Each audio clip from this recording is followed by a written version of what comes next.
And it struck me, I mean, I think they're probably quite superficial comparisons, but there are parallels to be made between Alan Turing, as he's written here, and your sort of Sherlock Holmes, and certainly when he says politics isn't really my area. That's he has blind spots, bless him, I guess, like Sherlock does. But no, I think, the only cross-section is that they're very smart men. I think, yes, there are times when he's belligerent, but he's and I suppose like Sherlock in a way, he's humanized into a position where he realizes he's only going to be at his best if he works with people rather than against them on his own. So that's part of the journey, but ultimately, Sherlock is someone who is sort of devastating in his intelligence in the sense that he's a sociopath and doesn't care. He has very low empathy skills. He doesn't care about anybody else, and Alan Turing really does.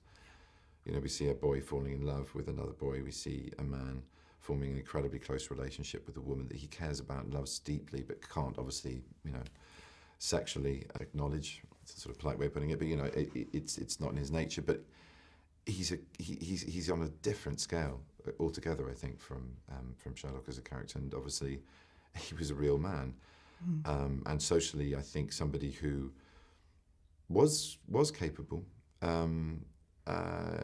Despite some moments in the film where we show him making transitions in groups and with other people working in different ways. But what I'm trying to say is I think, he's infinitely more polite and understanding and ultimately, a real hero and a quiet hero. That's the most important distinction. There's no soapboxing with him. He doesn't want to, he's not an extrovert like Sherlock, I think he is. There's a huge level of bravura and kind of showing off that goes with Sherlock's skills, and Alan, like a lot of the men and women working at Bletchley, was quiet, stoic, secretive, both in his sexual life but also in his work and what he achieved, as well as the other men and women at Bletchley Park. So, I mean, this is, I guess, a film about many things, but it's about sort of the outsider and the idea that people on the fringes can sort of change things the most in a way. Absolutely. Is that an idea that sort of appealed to you?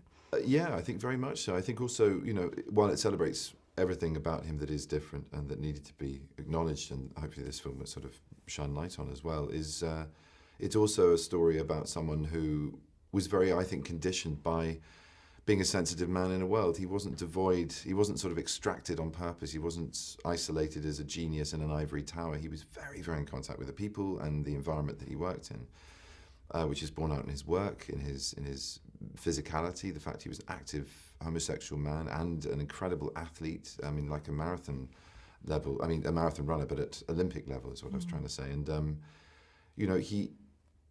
those are things that put him in a bracket with a lot of other people. And I think what was he thought in a way which was extraordinary, which was incredibly lateral, and especially when it came to language, incredibly literal. But he brought us into contact with ideas, the sort of brilliant ideas that you think, well, of course. And that's something I think that takes a huge amount of connection to the world. So while he was different, he was ultimately, I think, the positive side of this story is that, there was a huge connection with everybody else that would have said he was different, which makes him the same, if that makes any sense at all. No, definitely. I just had to ask you about Hamlet. I think you said once that you'd been offered the role at school and you kind of didn't want to take it because you worried you'd get obsessed with it, or something along those lines. It was A-level year, really, that was it. Yeah, I was really doing 4 A-levels, and I had to even drop one, so I knew it was taking on way too much because it would have been in the summer term. But you're getting obsessed now? I'm very excited, yeah.